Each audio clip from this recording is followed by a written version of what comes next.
وسنمضي جموعا نردوهم ونعيد الحق المغتصب وبكل القوة ندفعهم وبكل القوة ندفعهم بسلاح الحق البتار سنحرر أرض الأحرار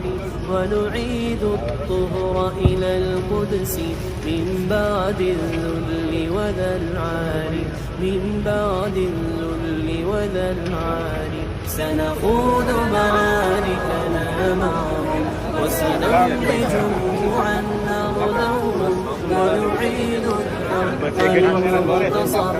وبكل القوة ندفعهم وبكل القوة ندفعهم.